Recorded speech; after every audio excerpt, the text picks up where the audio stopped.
Assalamualaikum warahmatullahi wabarakatuh. Kami dari kelompok 1 ingin mempresentasikan tugas kelompok kami yang berjudul Grafik Komputer, Pembuatan Simulasi Penggerakan Objek 3 Dimensi dengan OpenGL. Perkenalkan, nama saya Miko Ardana dengan nomor NIM 190100067. Kemudian dengan anggota kami yaitu yang kedua ada Muhammad Rizky dengan nomor NIM 190100082. Dan anggota ketiga yaitu ada Alwi Nofrizen dengan nomor NIM 190100059. Kemudian anggota berikutnya yaitu ada Farhan Fadilah dengan NIM 190100011. Baik, kita mulai saja. Yang pertama ada grafik komputer. Grafika komputer adalah bagian dari ilmu komputer yang berkaitan dengan pembuatan dan memanipulasi gambar atau visual. Secara digital, bentuk sederhananya dari grafik komputer adalah grafika komputer 2 dimensi yang kemudian dikembangkan menjadi grafika komputer 3 dimensi.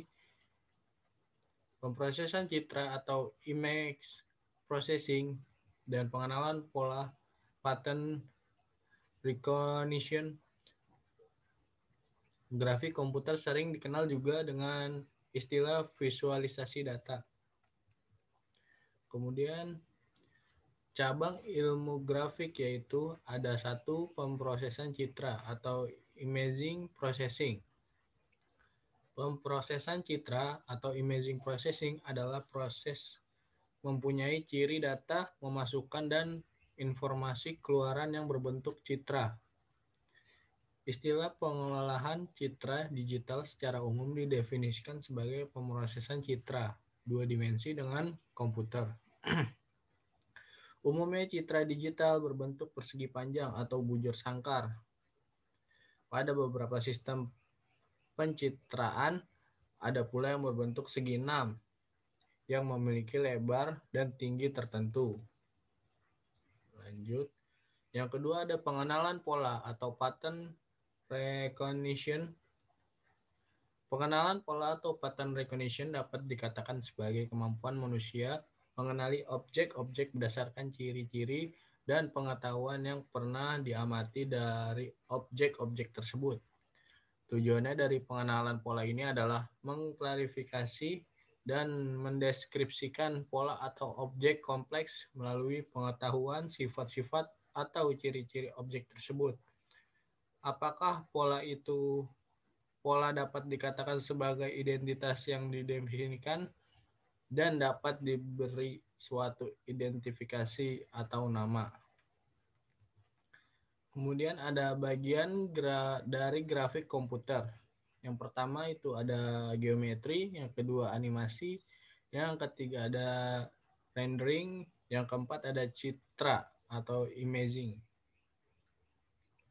Geometri adalah mempunyai cara menggambar permukaan bidang, sedangkan animasi mempelajari cara menggambarkan dan memanipulasi gerakan.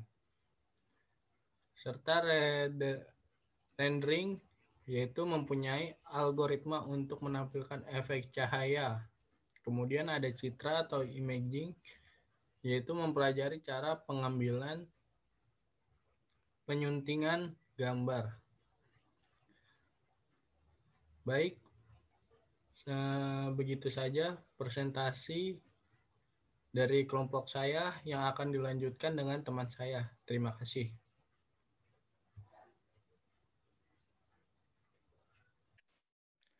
Assalamualaikum warahmatullahi wabarakatuh. Perkenalkan, nama saya Farhan Fadilah dengan NIM 190100011. Saya akan melanjutkan presentasi dari teman saya. Sistem koordinat. Untuk menghasilkan suatu gambar pada paket pemrograman, yang pertama dibutuhkan untuk dilakukan adalah mendeskripsikan geometrik dari objek yang akan ditampilkan. Deskripsi ini menentukan lokasi dan bentuk dari objek. untuk mendeskripsikannya dibutuhkan suatu standar yang dipakai. Kemudian ditetapkan standar yang dipakai menggunakan koordinat Kartesia. Koordinat Kartesia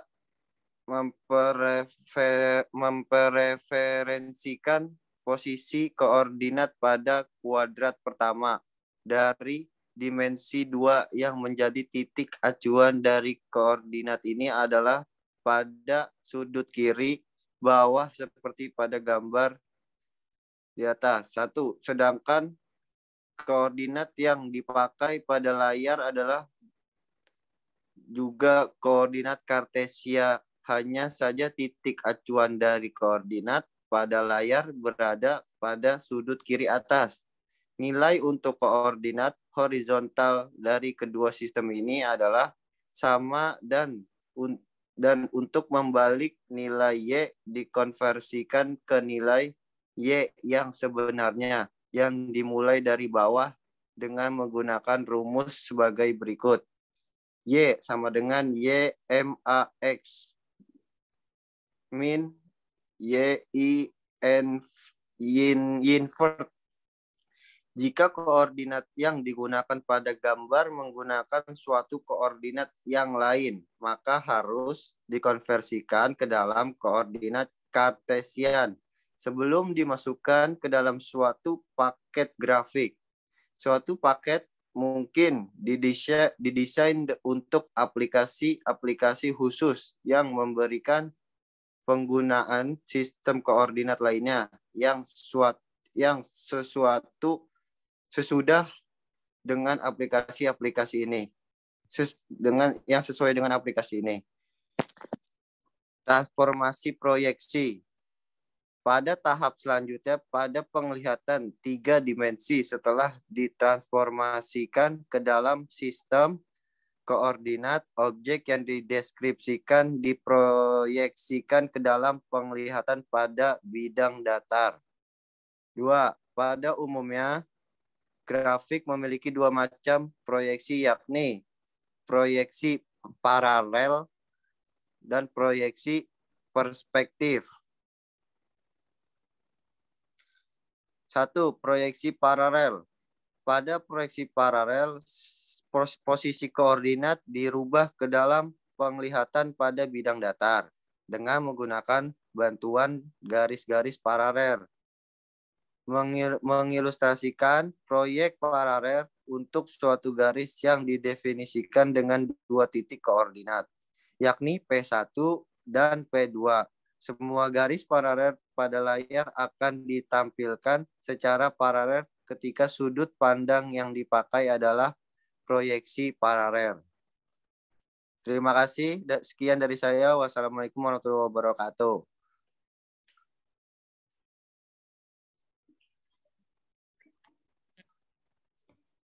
Assalamualaikum warahmatullahi wabarakatuh. Memperkenalkan, nama saya Muhammad Rizky dengan NIM 190100082. Di sini saya akan melanjutkan penjelasan dari teman saya pada halaman 10, yaitu tentang proyeksi perspektif. Dengan definisi proyeksi perspektif adalah, walaupun proyeksi paralel tampak lebih mudah membuatnya dan menjaga agar proporsi dari objek tetap. Akan tetapi, hal tersebut tidak mempresentasikan pada keadaan yang sebenarnya. Untuk mensimulasikan proyek ini, dibutuhkan pertimbangan arah sinar cahaya yang dicerminkan terhadap objek pada layar, di mana dilakukan pendekatan pada efek optik geometrik dengan memproyeksikan objek terhadap bidang datar sepanjang satu jalur yang memusat pada suatu posisi yang disebut dengan titik acuan proyeksi atau pusat proyeksi. Pada gambar 4 menunjukkan objek yang ditampilkan dengan efek-efek perspektif dan objek yang jauh akan tampak lebih kecil dibandingkan dengan proyeksi objek dengan ukuran yang sama yang terletak lebih dekat dengan bidang datar. Selanjutnya kita ke halaman 11. Di sini terdapat konsep tekstur. Yang pertama itu ada pemetaan tekstur. Tekstur adalah suatu metode umum yang digunakan untuk menambahkan suatu detail pada objek dengan memetakan suatu pola ke dalam geometris dari objek yang didefinisikan. Pola tekstur didefinisikan dalam suatu array yang berisi nilai-nilai warna atau suatu prosedur yang mengubah warna objek. Metode ini untuk menambah detail objek pada layar yang biasa dikenal dengan tekstur, mapping, atau pattern mapping. Spesifikasi suatu tekstur yang menunjukkan pada suatu permukaan tekstur menggunakan koordinator tekstur yang mempunyai range nilai dari 0 sampai 1.0. Tekstur pada suatu permukaan, benda atau objek umumnya didefinisikan dengan pola warna berbentuk segi empat, dan posisi tekstur ini pada suatu permukaan berbentuk koordinat 2 dimensi. Spesifikasi dari masing-masing warna pada pola tekstur disimpan pada suatu array yang terdiri dari 3 komponen array. Misalnya, tekstur didefinisikan dengan pola 16x16 warna RGB. Jadi array untuk pola ini berisi 16x16 dikali 3. Menjadi 768 elemen. Di sini saya akan menjelaskan lebih dalam lagi tentang tekstur. Tekstur ini juga disebut dengan nilai riba atau permukaan. Sifat permukaan dapat berupa halus, polos, rata, licin, mengkilap, berkerut, lunak, kasar, dan sebagainya. Terus tekstur juga mencakup dua macam, yaitu tekstur nyata dan tekstur semu. Satu permukaan bila dilihat kasar, namun ketika diraba halus disebut tekstur semu. Selanjutnya saya akan menjelaskan slide yang ke-12.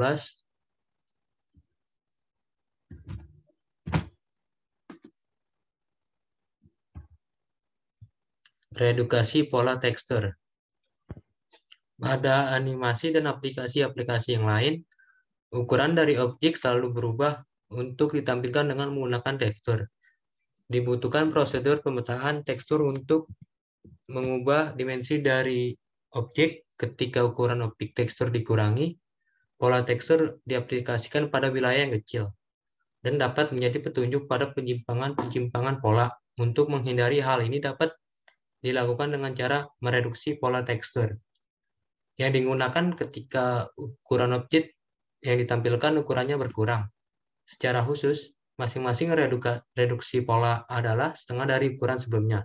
Sebagai contoh, jika memiliki pola 2 dimensi, 16x16, dapat dirubah menjadi 4 pola dengan ukuran pengurangan, 8x8, 4x4, dan sebagainya. Selanjutnya kita akan pindah ke slide 13, yaitu tentang OpenGL. OpenGL itu panjangan dari Open Graphics Library. Adalah standar API yang dapat digunakan untuk membuat aplikasi berbasis grafik, baik 2 dimensi maupun 3 dimensi. OpenGL ini bersifat cross-platform. Artinya, dapat dijalankan pada berbagai platform sistem operasi yang ada saat ini. Keuntungan dari pendekatan ini adalah bahwa hal itu kemungkinan fleksibilitas yang besar dalam proses menghasilkan gambar. Aplikasi ini gratis untuk trade-off. Rendering dengan kecepatan kualitas gambar dengan mengubah langkah-langkah di mana foto tersebut diambil. Cara termudah untuk menunjukkan kekuatan dari antarmuka prosedural adalah untuk dicatat bahwa antarmuka deskriptif dapat dibangun di atas antarmuka prosedural tetapi tidak sebaliknya. Baik, penjelasan dari saya. Selanjutnya akan dijelaskan oleh teman saya. Sekian, terima kasih.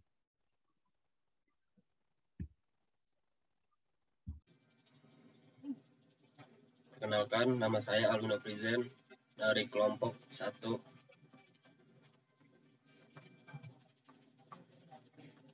Saya lanjutkan dari slide 14. Aspek kedua adalah bahwa spesifikasi OpenGL tidak tepat pixel. Ini berarti bahwa dua implementasi yang berbeda, OpenGL sangat tidak mungkin untuk membuat gambar yang sama. persis. Hal ini memungkinkan OpenGL untuk diimplementasikan di berbagai platform perangkat keras. Jika spesifikasi terlalu tepat, hal itu akan membatasi jenis akselerasi perangkat keras yang dapat digunakan, membatasi penggunaannya sebagai standar dalam prakteknya. Kurangnya ketepatan tidak perlu menjadi beban, kecuali jika Anda berencana untuk membangunkan sebuah peternakan rendering dari berbagai jenis mesin. Metodologi penelitian. Di sini kita menggunakan, dalam penelitian ini kita menggunakan spesifikasi hardware mainboardnya Asus P5KPL SE Intel Platform, prosesornya Intel Core 2, VGA-nya Nvidia GeForce 9500 GT, RAM DDR2 2GB, harddisk 1 TB, dan softwarenya kita menggunakan sistem operasi Windows. OS-nya kita menggunakan Windows 7, drivernya OpenGL versi 3.76, Microsoft Visual Studio 2008 sebagai media compile C++. Perancangan sistem. Secara umum, proses untuk menghasilkan visualisasi dan animasi 3 dimensi dari suatu kasus simulasi adalah dengan cara membangun model-model objek 3 dimensi di sebuah software 3 dimensi authoring, menganimasikan menggunakan metode keyframe atau motion capture sesuai data atau parameter simulasi yang ada, merender menjadi gambar atau video. Contohnya seperti ini: desain objek 3 dimensi, data simulasi, manual input, dan sini animasi keyframe atau motion capture. Dan di sini pertamanya ini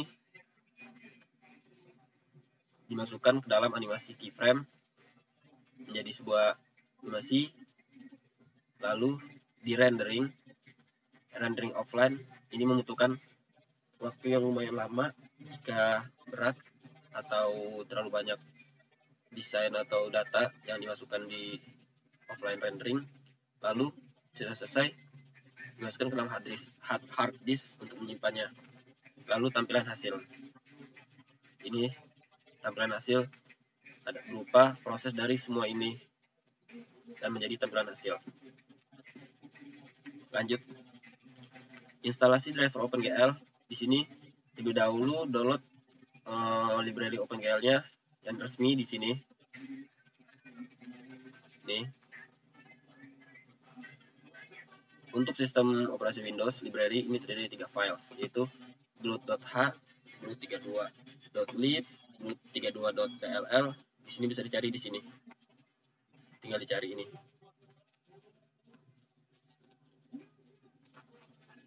Lalu cara installnya, salin file glut.h ini ke folder ini, program files./Microsoft Visual Studio 9.0 VC include GL.